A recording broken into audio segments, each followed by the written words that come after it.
Hello, everybody, and welcome to our presentation on vulnerabilities in unexpected places when securing your environment is no longer enough. My name is Bence Horvath, and I'm here with my good friend and usual co-presenter Robert Moody today, who will walk you through the agenda. Thanks, Bence, and thank you all for attending our presentation. So our agenda today, we have our usual disclaimer. We'll go through some introductions. We'll talk a little bit about supply chain attacks and how they are showing up in the news more and more. We'll go to the plague of the unpatched, software vulnerabilities, trusted access and third-party breaches, and then to code securely or not to code securely. That is a question. And then we'll wrap it up with some Q&A. Disclaimer.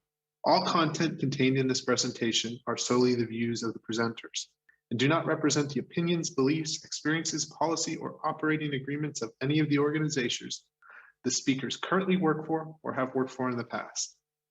Now that's out of the way, let's do some intros. Kick it over to you, Bence. Thanks a lot. So as mentioned, my name is Spence Horvath. I currently work for an organization called Digital 14 in Abu Dhabi. Previously, I worked in consultancy, aerospace and defense, telecommunication, and some more consulting. So I've seen this topic pop up throughout the past decade or so, actually, almost every now and again. And you know, we'll look forward to sharing a few of those war stories. Over to you, Robert. Thanks, Bence. As Ben said, my name is Robert Moody, and I'm the Cyber Threat Intelligence Manager at the Home Depot. I specialize in threat intelligence and incident response, and similarly to Bence, I've been here for a little bit in the cybersecurity space. I've worked in critical infrastructure ranging from banking, finance, telecommunication, retail, energy. I was a consultant for a long time. You do get to see a lot of the supply chain horror stories crop up over time. So excited to share some of our experiences with you all. Breaking news, supply chain attacks. Over to you, Bence.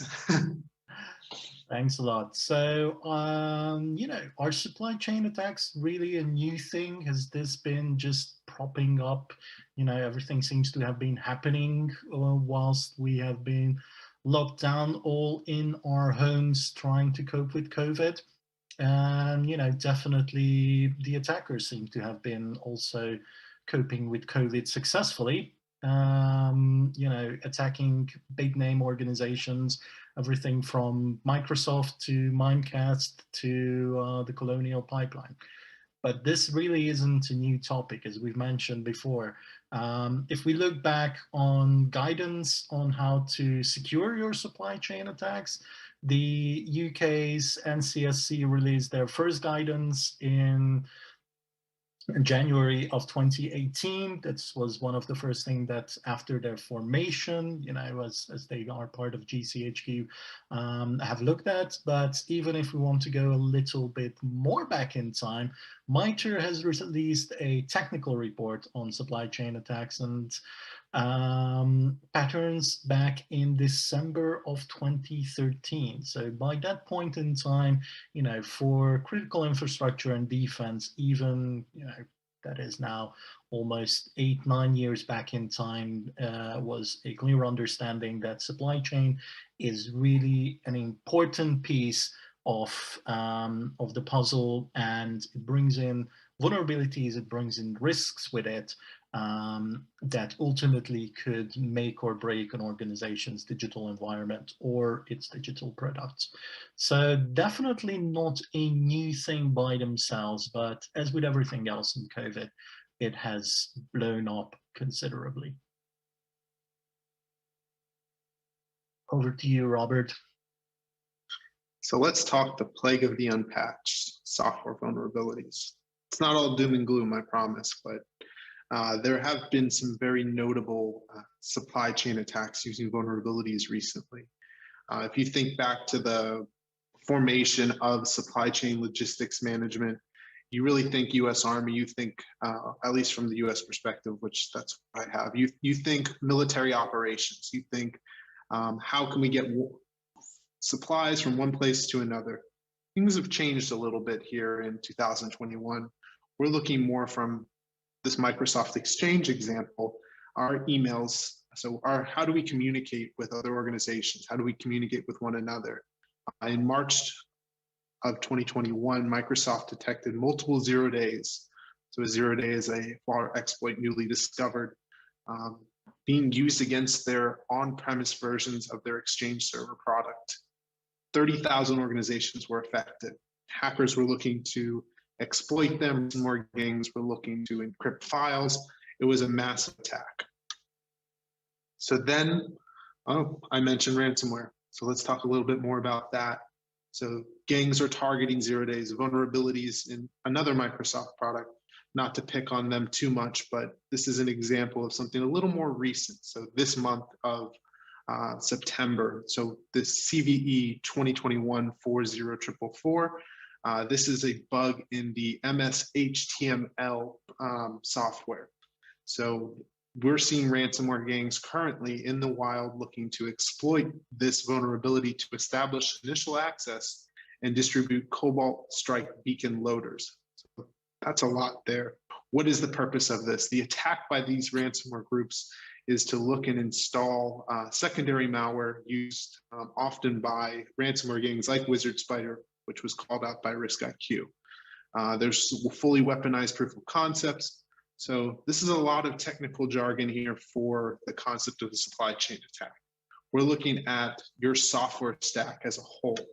So what can you do to protect yourself when groups are looking to compromise your supply chain through technology? You need to know what you have in your environment. You need to be able to read the news and monitor for new vulnerabilities that affect that technology stack. We mentioned two Microsoft products, the MS-HTML, as well as the Microsoft Exchange servers. You need to know the products in your environment to protect them. That's intelligence or response 101. You need to establish a prioritized patching process to remediate higher critical vulnerabilities as soon as responsible. Let me say that one more time, as soon as responsible. I've worked with a lot of IT groups, and I know security and IT can have a little bit of friction in their relationships, but to not break things, you as security need to understand that IT can only patch things and run through the patches and test the patching in quality assurance environments as soon as it's responsible. There needs to be a few cycles to be able to understand what applying the patch does. So that's why we call out as soon as responsible. Bence, is there anything you'd like to add on software-specific supply chain attacks?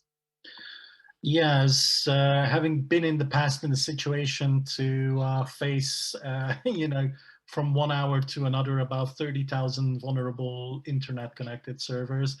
I can just also say having the knowledge, how exposed you are and what of your assets are running critical applications, knowing, you might have a vulnerable server that is somewhere, way back in your organization, protected by, moats, dragons, DMZs, and 6 layers of firewall. It's not really important, even if the vulnerability might be super critical. But if you have something that is live, that is just like the recent Microsoft example, being actively exploited out there, and you get that intelligence, you need to be able to say, okay, this is the server I'm going to patch first. This is the server I'm going to patch second. This is the laptop that belongs to, I don't know, my sales guy who goes and, is exposed to environments that are considered hostile. Anything from going to a foreign country, which we all hope we can, do soon enough, to just hanging out at the hotel Wi-Fi or Starbucks. So really that information is a lifesaver, as mentioned, to IT being able to respond in a responsible manner and being able to, have a proactive and productive relationship with the rest of your organization, know how to react fast.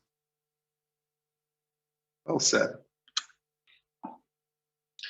So let's move on to trusted access and third-party breaches, another very nice little area that has been picked up by the NCSC commands as well, and definitely something that we've been seeing a lot of now. I suppose everybody in this crowd has heard of SolarWinds previously, so we don't need to really go into the detail, but definitely long story short is the SolarWinds API was manipulated. It is vulnerable, or the version of it was vulnerable to an authentication bypass that could allow attackers to execute API commands and basically build up trusted connections into several organizations across the industry. Again, very similar numbers to the Hafnium attack. Multiple tens of thousands of organizations were left exposed to this, as well as even if an organization itself was not exposed directly, their suppliers were definitely exposed to this. So this has gone through the industry like a proper big old wildfire. And again, once again, we're left in the position to ask ourselves, is this something that was completely new, out of the blue, not even heard about something like this before? Now, back in the day in 2016, I was part of an organization that worked on the Cloud Hopper attack that, looked after various APT groups infiltrating IT providers and cloud providers in order to gain access to information and the infrastructure of their intended targets. So definitely, again, not something very new, but it is gaining exponentially more and more attention. So what do we do if we go a little bit more? Keys to your front door. According to Palo Alto, of course, credential-based attacks occur again and again. Attackers are great at stealing credentials.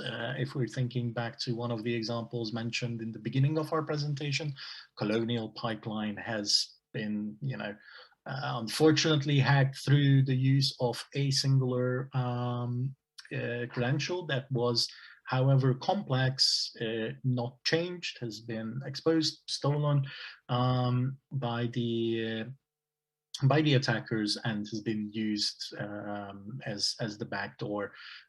So attackers might not have the keys to your front door, but they can definitely drive through a truck of malware through the back doors just using simple credentials. And we all know that, the number of credentials available out there is now easily in the number of billions. Just think about how many accounts that you are keeping.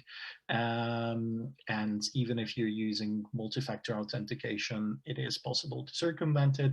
That's why, for example, Microsoft has made the very commendable move to start recommending ditching passwords altogether, to replace them with a set of multi-factor authentication, relying on the combination of, multiple factors as well as biometrics, because passwords just simply don't work anymore.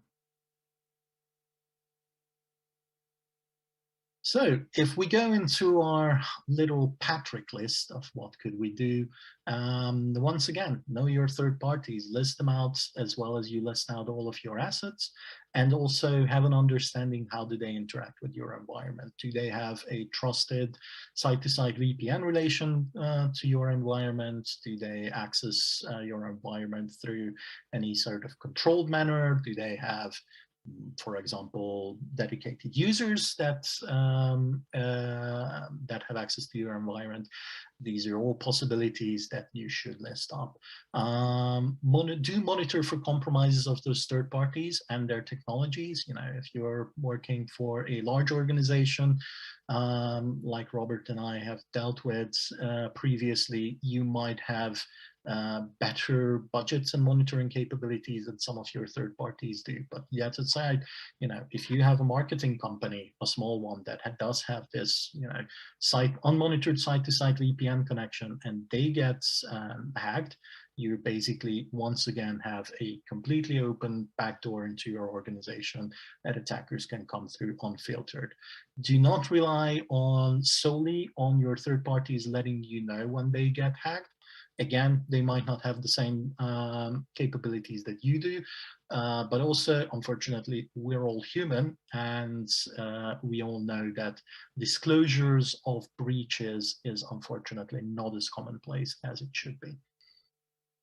But what happens if something has happened? Definitely kick off a risk assessment. Security is a team sport, so don't villainize your third parties. Help your third parties deal with it. Reach out to other clients of your third parties. You might be able to work together. Again, great examples in this includes FireEye Mendiants recently, SolarWinds to some extent, along with coordination across numerous state and security agencies and cybersecurity agencies across the globe. Microsoft definitely is another good example in this. If you have third parties, you have contracts. If you have contracts, you have the right to audit those third parties. Do look after your third parties. And as mentioned above, do not whitelist and trust third-party connections without any further, looks behind those connections. Anything you want to add in there, Robert?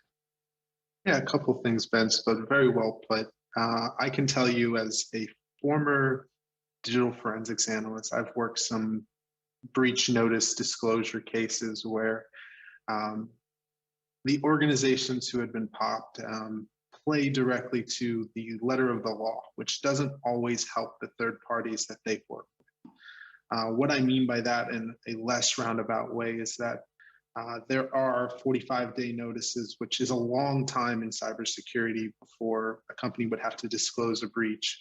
And then the criteria for when they have to disclose a breach is at the full state of the knowledge of the attack, is it after incident response. It's a much longer process. And where there is no ill will in the process, there is still PR on the side of the third parties. It's highly recommended to look into your third parties just as a means to work together to identify these types of attacks, because as Ben said, they may not have as good funding as your organization.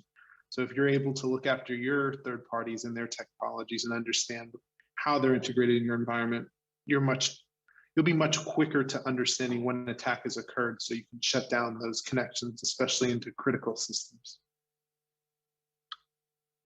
So now we're on to the code piece of supply chain, or software supply chain attacks.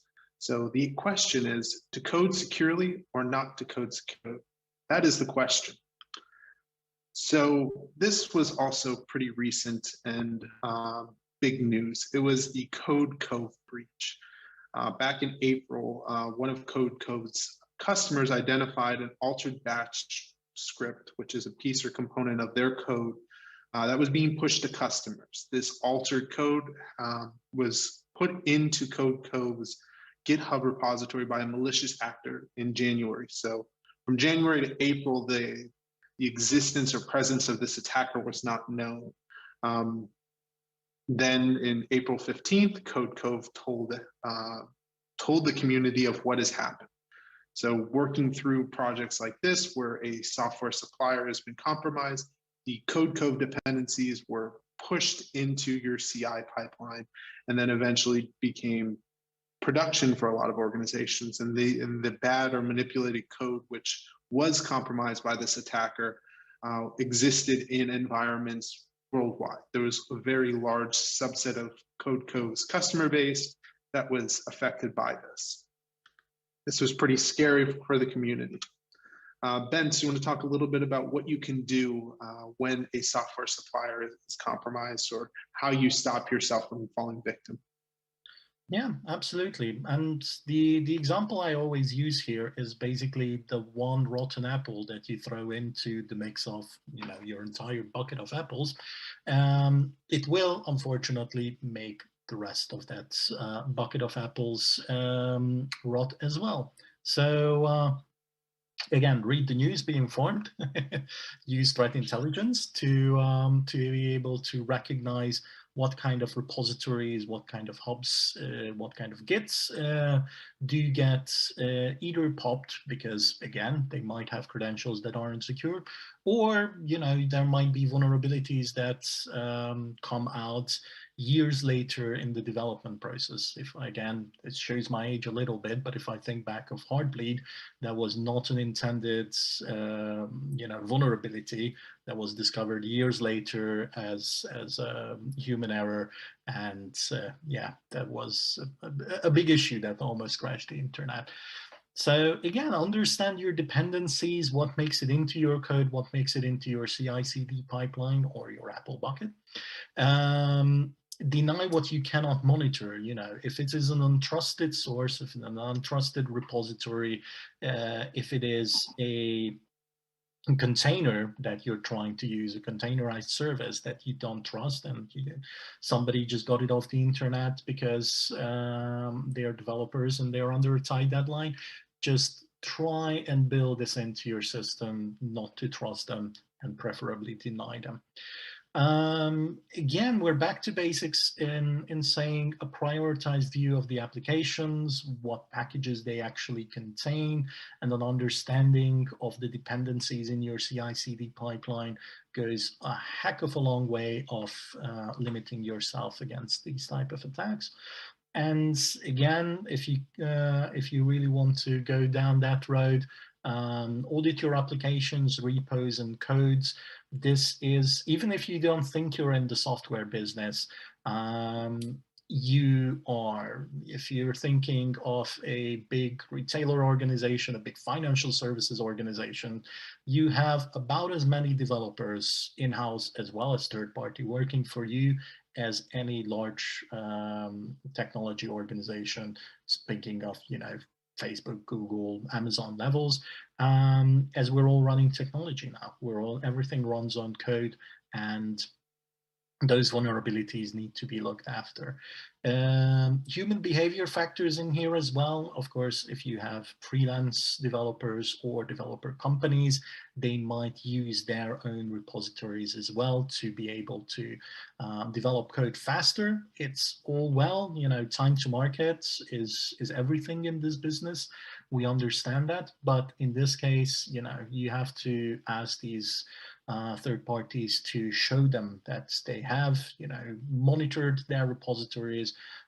You know, they either did their code reviews, penetration tested them, as well as, you know, securing not just the containers themselves, but also the content of those containers and repos themselves as well. Wow, that was a bit of a short and fast run through. Robert, anything you want to mention that I forgot here? No, but I would like to call out the importance of monitoring those private repos. The SecDevOps heroes that are application security departments would definitely feel the pain that you just described, Bence, trying to keep that go-to-market speed while also employing secure code in the environment. So we do feel your pain, and as a threat intel guy, I can tell you monitoring the news and identifying when code has been popped is not an everyday occurrence, but when it does, it's really very important for you as an organization to look after, identify, and spread the good word about. So let's recap what we can do. Bence and I will run through a high-level overview of a summary of our suggestions for all three types of supply chain attacks. You need to monitor what you can monitor for. Deny what you can't monitor for. Bence? Yep, you should have established a prioritized view of your assets and link them to your integrated third parties. Read the news, and if all else fails, audit. Audit, audit, audit.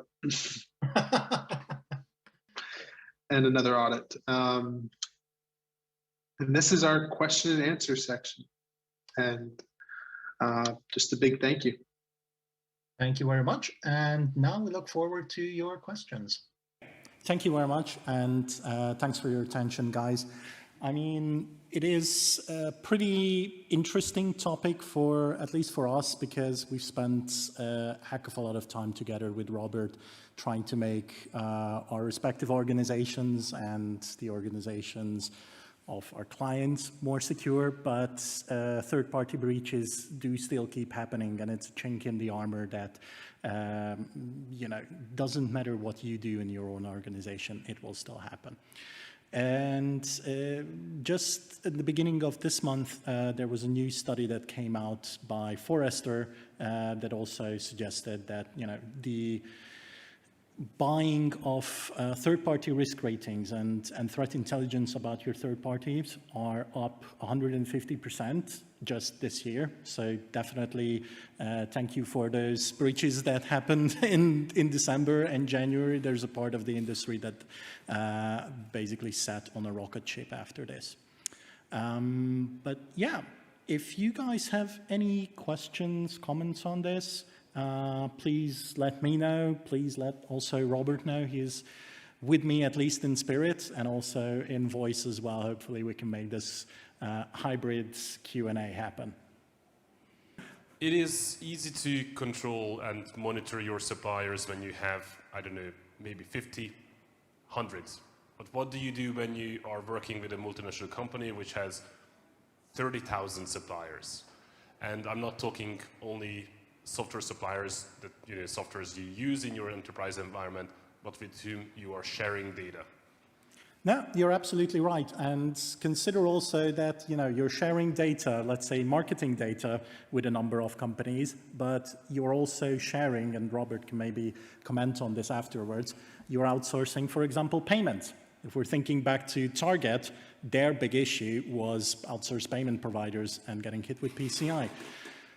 That's why we're saying, you know, you have to know what your critical assets are and who's working on them. Even if you have 30,000 suppliers, and I've dealt with those customers of mine who had similar numbers, your key systems will only have less than that, maybe a handful. Could go up to several dozens, but those several dozens will also be likely similarly big companies. If you go to, and you know, just calling names out, absolutely by no reference, but if you go to like somebody like Accenture, IBM, Microsoft, those big guys will also have their own security controls and security challenges. That is the first thing. Second thing is, from our suggestion list, is not to whitelist any third parties. So you have to enable a, you know, if we're thinking back to the old fortress philosophies, you do have to have your own very locked down core of your organization, if it is possible. Now, that will depend a little bit on which business sector you're in. For example, if you're in financial services, that's increasingly impossible. Then you can do something like zero trust architecture. Not saying it's easy or cheap, but it is one answer possibility. But if you're working in something that's more locked down and more controllable, let's say energy or telco, you can say, okay, guys, this is my core infrastructure environment. Nobody gets to come in here. This is my core billing environment. You know, you have some level of permissibility for, I don't know, your Spotify subscription that you get with your bill. And, you know, the other end is where you say, okay, I don't know who's coming in. My business is part of permissibility. At that point in time, something like ZTA can come and help you in that. Robert, I don't know if you can maybe try and comment something. I'm getting a signal that it's unfortunately not working, so we'll get back to you on that on Discord. Alrighty, there's one. Okay. Let's explain the situation that I'm an external auditor auditing a company, and if they have several third-party vendors or delivering different services for them, and the scenario is that they didn't perform any audit for those third parties. what are my reactions and your advice to ask the company which I'm auditing to perform an audit as soon as possible, or myself asking a permission from a company I'm auditing to visit their vendors together with their representatives? Thank you. Okay. This is the part of disclaimer. I am a former Ernst & Young employee, so in that regard, I'm unable to reference concrete things, but let's say in a hypothetical scenario. And starting with the second part of your questions, if I may. So if you get pushback from your audit clients' key suppliers, that's why we said it in our presentation as well, that most contracts do have the right to audit in them. So you definitely have to start from that perspective to say, do you have the right to audit? Generally speaking, it is a contractual right. Even if you don't have that contractual right, you can look into several, depending whether, I don't know, it's a company in Germany or the UK or Hungary, you might have legislations and you might have regulated entities that do have to perform these, even if it's not explicitly spelled out in the contract. Now, if your client is the one that hasn't done it, it's a little bit of a trickier situation.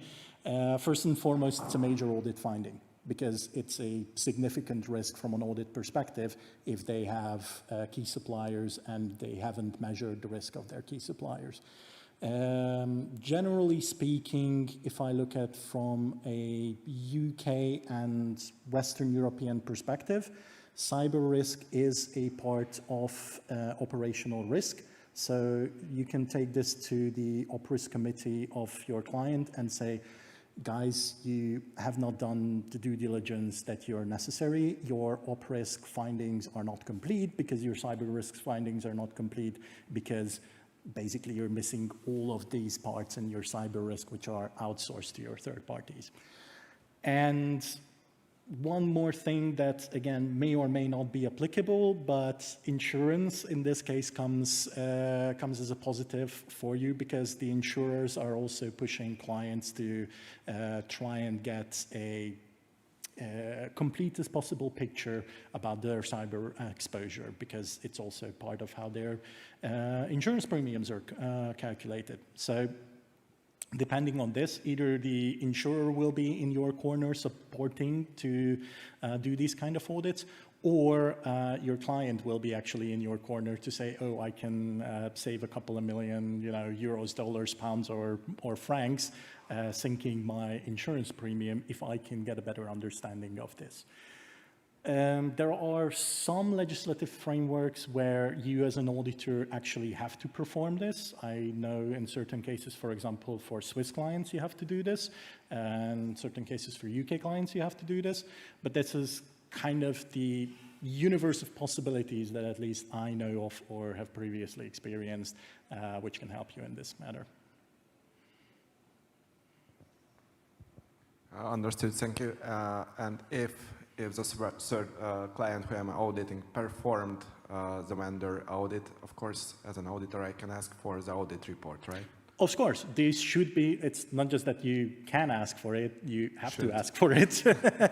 Exactly, especially if they are part of a larger multinational, and especially if they are an American company that is publicly traded, because that is part of your audit review. Understood. Thank you very much. Sure. Anybody with anything else?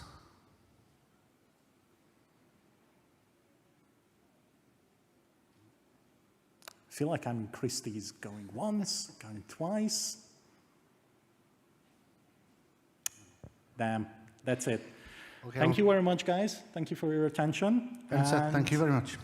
Thank you for your questions.